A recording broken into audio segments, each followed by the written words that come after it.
Hello everyone, welcome back to Whispered Unknowns. Tonight we're diving into the disturbing truths the world tried to keep buried. These aren't just stories, they're chilling realities whispered through time. If you're listening as you drift off to sleep, leave a comment below and tell me where you're watching from.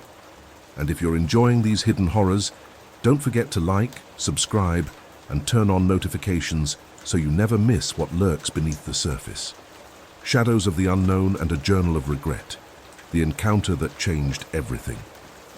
Under the dim glow of the bar's neon lights, her presence was almost ethereal. Her eyes a pale silver, nearly translucent, locking me in place. She wasn't my usual draw, but I couldn't turn away. She approached me directly, as if we'd crossed paths before, her voice a soft murmur. "You're just what I need tonight." Her fingers grazed my wrist, icy to the touch, sending a shiver through me.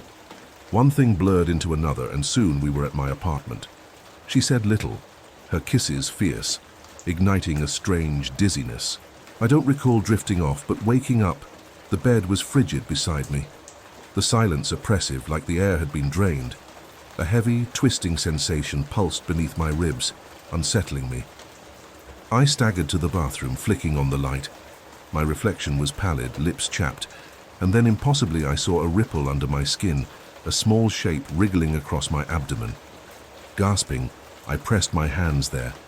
The surface was smooth, but something pressed back before retreating. Panic surged. I searched for my phone. For any clue to her identity, she'd vanished, leaving only a faint scent of wilted lavender and decay on my sheets. The days after worsened. The movement inside grew bolder, stirring with every bite, breath, or stillness. It wasn't pain, it was alive, accompanied by a faint clicking, like brittle joints snapping. Doctors found nothing, x-rays, scans, blood tests, all clear. They blamed stress, urged rest. I clung to their words until last night. A searing tear ripped through me, and I collapsed onto the bathroom floor. Something forced its way up my throat, stretching my jaw painfully. In the mirror I saw it emerge, a glistening black form.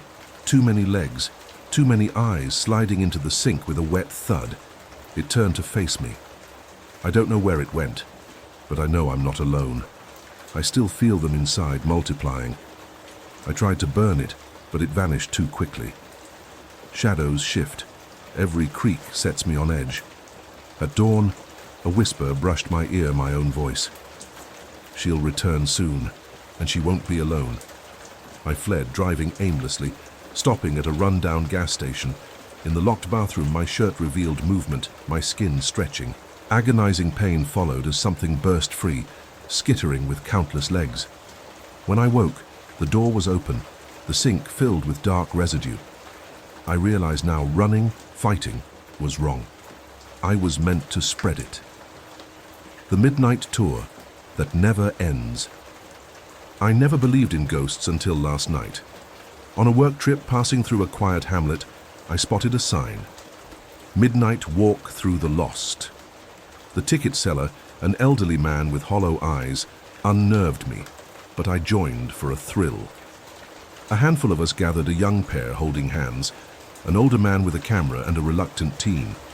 Our guide, a lanky figure in a frayed coat, led with a raspy voice, offering no name. The town felt off at night, streetlights weak, the air thick, pressing down. Our first stop was a derelict chapel, windows dark. "The dead don't rest here," he murmured. "They walk, they listen, sometimes they follow." The couple chuckled nervously, but his expression stayed grim. The streets darkened, buildings aging before our eyes, the air reeking of damp soil and decay. Looking back, our starting point had vanished, replaced by ruined structures. "Where are we?" the teen whispered, freezing. The guide turned, his face shadowed. "On the tour. We keep going." The cameraman was gone silently, instantly. The couple clutched each other tighter, the man pleading to leave. Behind us, the street had transformed burned husks, shadows flickering in the alleys. No, this isn't real," I stammered. The teen bolted, his scream cut short by silence. "He won't be the first," the guide said, almost mournful, "or the last." The couple prayed softly, I wanted to flee, but my legs wouldn't move. The guide's gaze pierced me.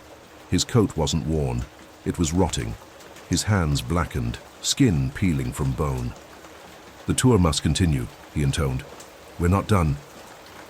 I realized we were trapped. The couple urged me to run, but the guide sighed. "It's too late. The tour ends now." The ground trembled. Decay-scented shadows coiled around us. Touching their hands, they dissolved into mist, silent screams fading. The guide grinned, teeth jagged. "You've joined the forgotten," he said. My hands turned translucent, vision fading. In a shattered window, I saw my hollow face, empty eyes, then nothing. Now, I walk these streets nightly with others, whispering warnings to new faces uselessly. The tour never ends. Grandpa's basement secret. Jake, you're old enough now. This is why I forbid the basement Thomas Wheeler recording for you, 1998. Rule 1, never go down after dark sensible with the old wiring. Rule 2, if you hear singing, hold your breath until it stops. I learned that at 12, hearing "You Are My Sunshine" in Mama's voice, 2 years after her burial. When Grandpa died, I found his journal. The first page, "Don't be mad, I fed it, it was here first." The last, my height, weight, shoe size, dated my birth. That night, I broke the rules, descending at midnight with a flashlight. The back wall plaster over decayed wood hid a coffin-sized space littered with eggshells and teeth, carved into the far wall. "Thank you for the meals." 10 minutes of silence, then a whisper. "Jake, whatever you do, don't." The tape cuts off with a faint. It learned to knock. I followed the rules for 5 years, until 3:17 a.m. last night. Singing, "Hush Little Baby" in Mama's voice, then knocking not on the basement door but my bedroom wall where Thomas's room once was. Pressing my ear, I heard scraping, a whisper. "Jackie, you're grown now." I recalled Grandpa's last page torn out, burned saying it needs 1 wheeler per generation, a nephew's sacrifice to free the sun. Gasoline stings my nose as I write, matches in hand. It's climbing the stairs. Let's see how it likes fire. Epilogue. Firefighters found no remains. The basement stood intact. New owners here ring around the rosy, humming. A Wheeler family photo shows 3 generations on the porch. Something waves from the basement window. A haunting return. I saw her again, awake or dreaming. I can't tell. I thought it ended at the funeral, but now I'm unsure. Is this a haunting? Stress from Dave's ordeal? Jimmy suggested writing it out to clear my mind, though it feels wrong after what I found. Here goes. It began weeks ago, pre-Halloween, at Frank's poker night. Dave was late. Jimmy, Frank, Lucas, and I played without him. Near midnight, he arrived, drenched with an odd, distant smile. "I was getting worried," I said. "You missed work." "Just a trip to Riverside," he replied. "No rain, so why are you wet?" "Swam a bit," he said, confusing us. "Hey, did you know Claire passed?" he added. Silence hit Claire Bell from school. "When? How?" "Today, 'cause unclear." His smile lingered. We dealt him in, playing another hour. Talk of Claire was awkward. He was off. The funeral was local, not in Oregon, and we planned to attend. Leaving at 1 a.m., his car was missing. I offered a ride. He seemed dazed about how he'd arrived. "Report it stolen tomorrow," I said. "What were you doing in Riverside?" "Reading the Bible," he said. "Jesus said a seed must die for new life." "Feeling alone?" "Time for a change," he murmured, that smile again. "Can't say more." I urged him to talk if needed. Claire was his high school love. Her death must have hit hard. At his place, his muddy car sat running. He claimed a river swim, no further explanation. 5 days later, no word. Jimmy and I checked his house Thursday, door ajar, no response. Inside, chaos, uneaten food, melted candles, a liquor bottle, torn shirt, bedroom strewn with old keepsakes, a cracked mirror. A strange wallet with only Claire's photo and a journal caught my eye. Jimmy pulled me away as I noticed a bloodstain under the rug. Panicking, I called police, but Dave appeared, attacking, hitting, biting, choking Jimmy. I kicked him off. He didn't pursue. Police found his house ablaze, Dave gone. That night I realized I'd taken the journal reading until dawn. Journal excerpts, Los Angeles, recent started this on a whim. In LA for work. Tried calling Claire at her office, Lila's. She was out, saw her with someone else. Found a wallet at a market, says dreams come true. Cheesy. Dreamt of her dark hair, green eyes, why'd we split? Dated Liv from work, dinner, a show, Jimmy's idea. She's nice, but no second date. I mentioned Claire. Annoyed her. Saw a psychic. Cards warned of obsession, devil, world, justice. Bogus, maybe. Claire called back. Her boyfriend, also Jimmy, was there. She declined a visit. "Jimmy in your dreams," he shouted. Mad. I studied tarot romance, dreams, new life. Did something stupid. A descent into darkness and secrets unearthed. A journal of obsession and the beyond. Last night, Claire called to say she'd ended things with Jimmy. I started my car as we spoke, but she asked me not to come. She just needed to vent. So I drove to a tavern instead, something I hadn't done in ages. Can a bartender double as a therapist? I got pulled over after, spent the night in a cell, and was released in the morning after paying a fine. That's it, I'm done. No more drinking, no more thoughts of Claire, no more journaling. Goodbye, old pages, hello, new beginning. I feel reborn, a flame of hope flickering within me. I had a vision as I sank into despair, everything darkened, except for a vivid sapphire glow. I felt a celestial embrace, and knew it was her spirit calling me from beyond. Tonight is the night spirits can cross over, and I won't miss my chance. Let this journal be my tether to the living world as I chase her into the void, my soul soaring, seeking her. My love, my light, don't let me drift aimlessly. Be my beacon in the shadowed depths of my spirit, as dark as your midnight hair. I see your sapphire star. In death we'll find new life. But without you, what's the point of my existence? I drowned for you, died for you, I'm coming to bring you back. I hear your whispers, I love you. The cosmic judge watches me. This can't be wrong, can it? Hide me with your shadowy veil from its all-seeing gaze. I can't return without you. Everything here is lifeless, a cold, pale light. Is this all death is? I have you, I must return now. Don't let go. Why are you slipping away? I'll hold on, make you real again, not just a dream, but mine alone.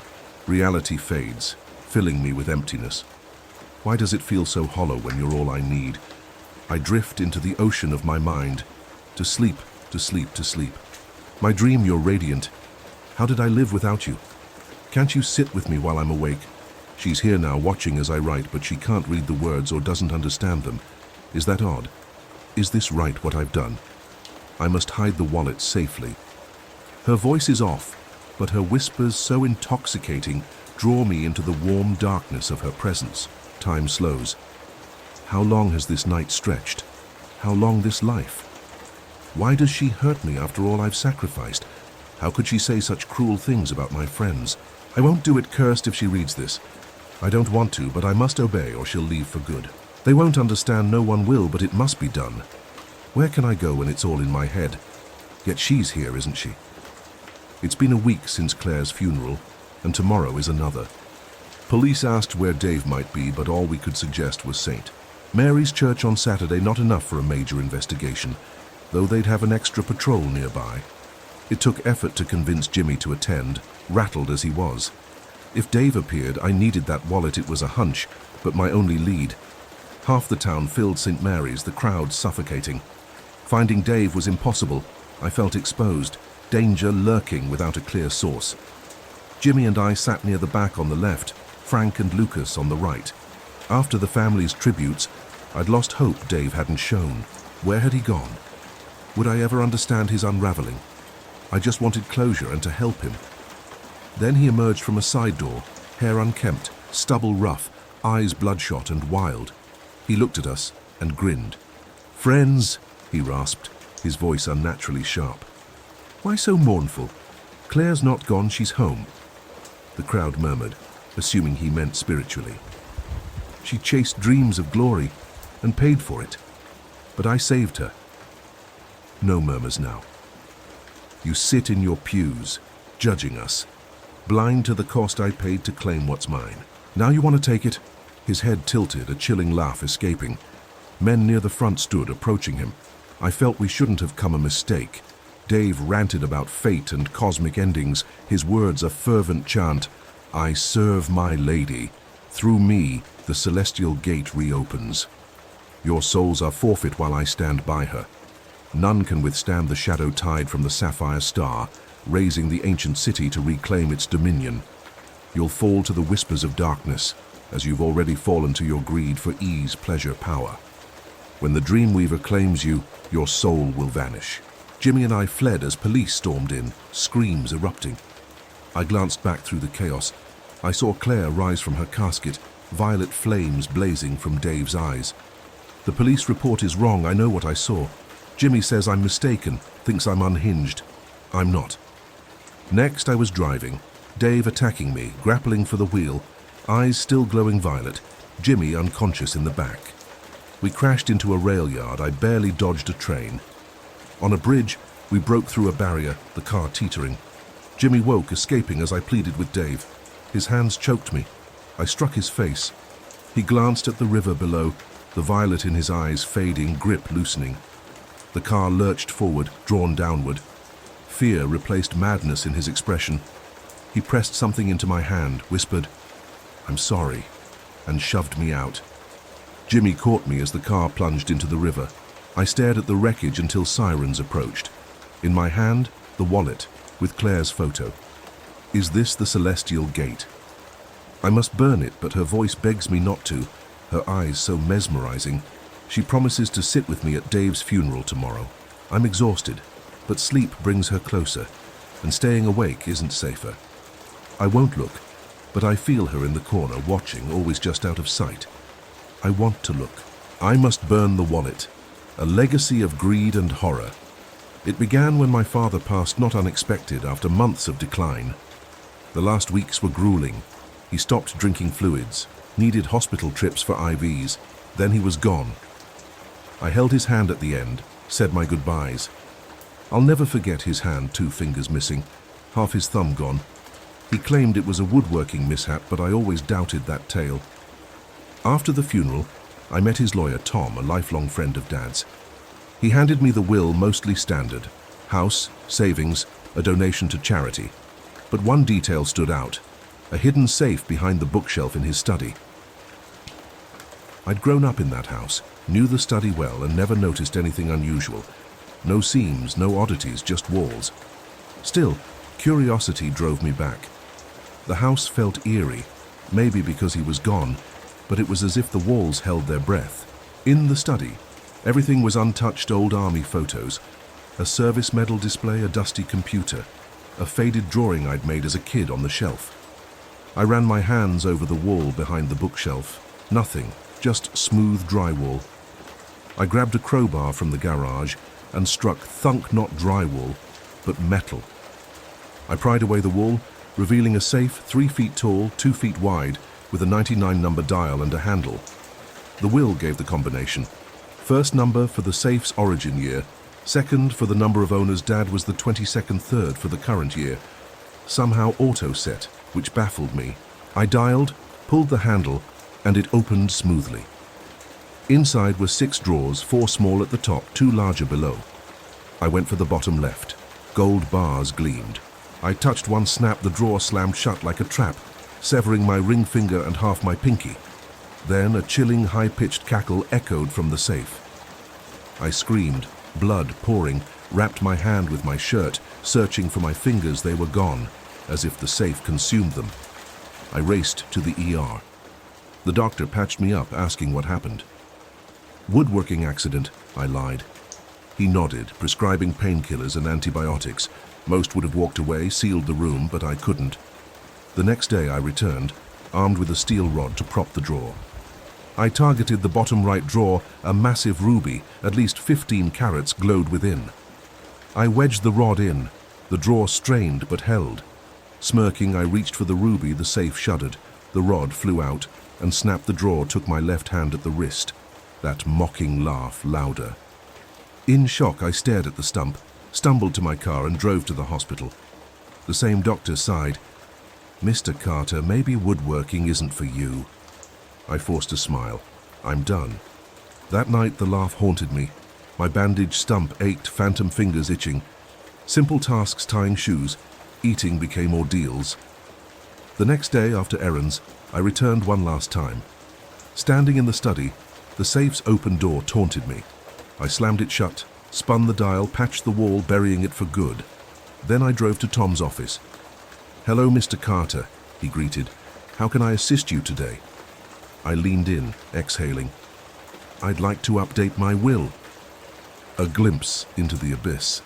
Lila froze, witnessing a scene that chilled her to the core. She wanted to flee, but fear rooted her in place, her body choosing to freeze when she needed to run. All she could do was hope the figures before her wouldn't notice her in the shadows. 3 emerged from a rusted cylindrical pod deep in the forest. One seemed human, but an unnatural darkness emanated from him, his eyes pitch black with glowing amber pupils. Beside him loomed a 9-foot mass of flesh, veined and glistening, a single violet eye at its center.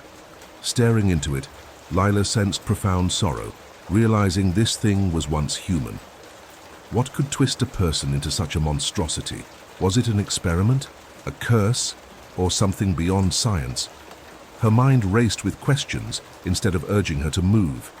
The creature's gaze met hers, and Lila braced for death, but a wave of sadness connected them, deepening her suspicion of its origins.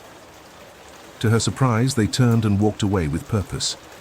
Compelled to follow, Lila didn't know why, but her legs moved, trailing at a safe distance. Through rain and foliage, she saw them meet a third figure, a man unmistakably human, radiating desperation. His eyes were wide, corners tearing, streaks of blood mixing with tears on his face. He pleaded with the dark-eyed man, and Lila crept closer to hear. She caught the end of their exchange. "I'll do anything, whatever you ask, even if it's to kill someone. I don't care anymore. Nothing matters unless you help me," the desperate man begged. "This could change you inside and out," the dark-eyed man warned. "Your form will shift, no longer human, shaped by how deeply you descend into madness. It's your choice, though few resist the pull of darkness once they've tasted it, even if it starts with a noble intent." "I don't care," the man insisted. "Just tell me what to do." Echoes of the woods and a writer's redemption. A night of horror and doubt. Lila woke abruptly in the forest, her heart racing with panic.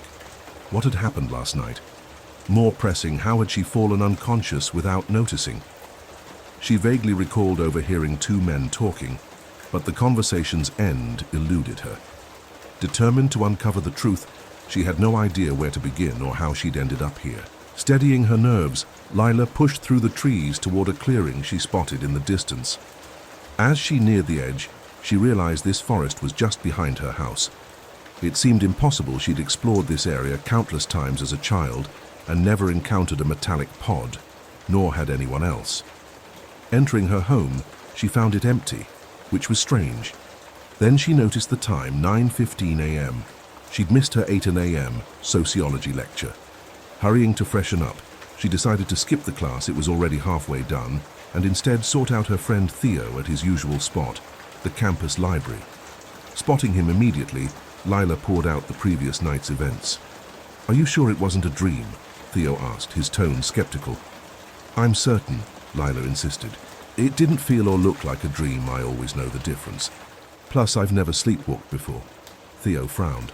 "But you don't remember going out there or passing out? Did your parents say anything?" "They weren't home when I got back this morning. I'm going back to investigate. Want to come?" Lila already knew Theo's answer, but she asked anyway. "Sorry, I can't. I've got to study. Try to stay rational, okay? It was probably just a dream," he said, his hazel eyes and crooked smile almost convincing her. Disappointed, Lila had hoped Theo, of all people, would believe her. She didn't waste time returning to the woods as soon as she got home, but the sun was dipping low, casting long shadows. Darkness loomed, sending a shiver down her spine. She considered a flashlight, but decided against anything that might draw attention. Voices drifted on the breeze, the same ones from last night. "He'll be here soon, and no, he has no clue he wanted to come," said the first man, his tone cold. The second voice, more sinister, replied, "Once he's gone, we'll join you." "Gone?" Lila's stomach churned. She crept closer, spotting them in a clearing 60 feet away.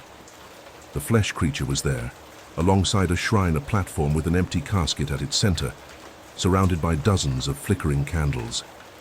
Nothing else stood out except the casket's emptiness. Her eyes met the creature's again, and a vision unfolded. A well-dressed man, charismatic and admired, approached an awkward, reclusive figure. "Hey, Sam, want to hang out tonight?" he asked. Sam looked up, startled, as if expecting a trick, and stammered, "With me? Are you serious?" The vision faded, and Lila saw Sam now approaching the man in the clearing, nervous but seemingly unaware of danger. "What's going on, Dan?" Before he could finish, Dan struck Sam's head with brutal force, sending him crumpling to the ground. What followed was a blur of horror. Lila crouched, frozen, a hand over her mouth to stifle gasps as tears streamed down her face. The other two joined, taking turns desecrating the unrecognizable corpse, their laughter a manic chorus that seared into Lila's memory. Beneath the casket, a pool of blood formed a perfect inky circle. Dan suddenly screamed in agony, his body warping into an early stage of the flesh creature, veins pulsing grotesquely.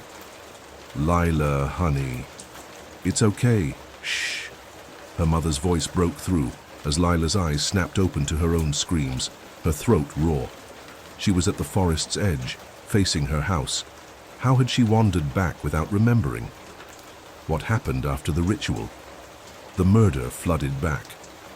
"Mom, we need to call the police. Someone was killed. There are monsters out there," she cried. The police found nothing, and no one believed her, not Theo, not her mother, who suggested therapy as Lila stopped sleeping and attending classes. Desperate for relief from the haunting images and sounds, Lila agreed to therapy.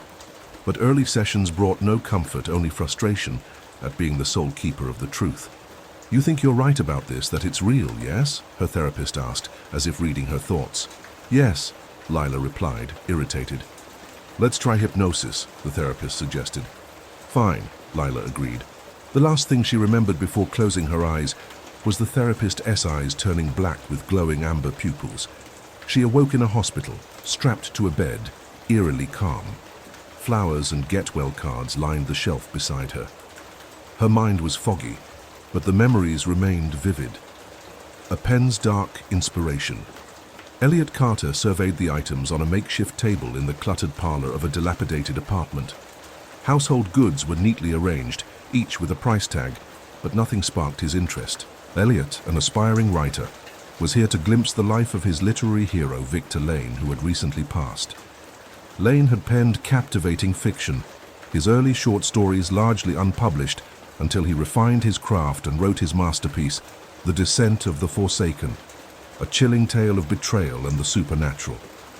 Elliot Young's own career mirrored Lane. Its early struggles, his short stories had earned him a modest following, but he hadn't produced anything significant, his ideas trapped in his mind. The apartment was a stark disappointment. Grime coated the walls, a haze of dust hung in the air, and the remaining furniture was worn and stained. Lane had clearly fallen on hard times, a decline Elliot hadn't fully grasped until now. Lane S., wife and son, had been brutally murdered in this very home while he was on a book tour, a crime that mirrored the plot of his latest story, leading many to suspect him. The wife had been attacked, her throat cut, and the son killed to silence him, police theorized. Lane's alibi, his tour schedule, cleared him, and suspicion shifted to a transient who'd been seen nearby. After the tragedy, Lane's career crumbled. He faded into obscurity, presumed dead by fans until his recent passing in this apartment, found in his armchair by a landlord seeking rent. Elliot had hoped to find that chair among the items for sale, but it wasn't there. Kitchen goods lined the counter, bedroom items sat on a dresser, and office supplies covered Lane's old writing desk. Ignoring the mundane, Elliot focused on the desk, where an old typewriter sat among pens and paper. He searched the drawers, finding nothing of value, until he spotted a small key amid a tangle of paper clips. It didn't fit the typewriter case, but in the corner, he noticed a worn armchair beside a table covered with a faded cloth. Lifting it, he found a locked steamer trunk. The key fit perfectly. Inside were several boxes the size of paper reams and numerous envelopes, all neatly arranged. Elliot recognized some labels as Lane's published works, but others were unfamiliar. One box bore the title of the story tied to the murders. Heart racing, he opened it, finding a sleek fountain pen atop the manuscript pages. As a pen enthusiast, Elliot was thrilled this was Lane's writing tool. The pen appeared ancient, its body and cap carved from polished ivory with intricate engravings. Unscrewing the cap, he found the nib sharp and well-crafted, and a faint slosh indicated liquid ink. Testing it on a blank page of the manuscript, he scribbled a line, comparing it to Lane's writing. The ink's flow matched perfectly. As he replaced the page, he froze. His scribble had formed a sentence he hadn't intended. "Hello, Elliot, it's been ages, but I've found you." His breath caught, and he yelped, certain he hadn't written it, or had he? The words unnerved him, cutting through his excitement. A clerk, handling Elliot's purchases, picked up the pen and gasped, "It bit me." He sucked his fingertip, showing Elliot a small cut. A crimson drop stained the pen's ivory barrel near the nib, then faded, as if absorbed. "It sliced me open," the clerk accused. "Those edges are sharp, you don't want that." "It's not the pen's fault," Elliot countered, displaying it in his gloved hand. "See? It's smooth, no splinters." The pen gleamed, its nib shining like polished silver. The clerk grumbled but finished the sale. Elliot preferred writing by hand. Finding computers stifled his creativity with constant self-editing. He used shorthand for first drafts, correcting errors later. At home, he examined Lane's pen, cleaning it and finding its ink reservoir full of a deep violet hue. Hesitant after the earlier incident, he took a blank sheet from Lane's trunk and touched the pen to paper, waiting for inspiration. Nothing came until the pen twitched, writing on its own. "Hello, Elliot." He nearly dropped it but held on, the sensation eerie as the pen moved in his grip. Examining it, he found no mechanism, just the ink reservoir. "This must be a prank," he muttered. The pen vibrated, scratching out, "That's better." "What are you?" Elliot asked aloud. "I'm your cure for writer's block," the pen wrote. "You have a great story inside you, you just need to release it. Your self-doubt blocks you. You don't believe in your talent or your story's worth." The writing shifted to shorthand, jittery symbols spilling across the page. "I don't believe it," Elliot admitted. The pen wiggled. "You will. Just hold me to the page, I'll handle the rest. Can you write my stories?" "No, I only unblock your emotions. What you write is yours, like with any pen. You believe I can help, so I do psychosomatic." "Were you Lane's muse?" Elliot asked. The pen paused, then wrote, "I know only what you know, Elliot. I tap into your mind, pulling from your subconscious, or so you think." Elliot mused. "That's why Lane rose to fame after finding you." "Sounds like a story, tell me more," the pen scratched. Elliot wrote for hours, exhilarated as the narrative flowed. The characters were vivid, the imagery sharp, like watching a film in an empty theater. He favored sci-fi epics, disliking horror's dark emotions, but soon the tone shifted. His visions grew sinister, the writing trance-like.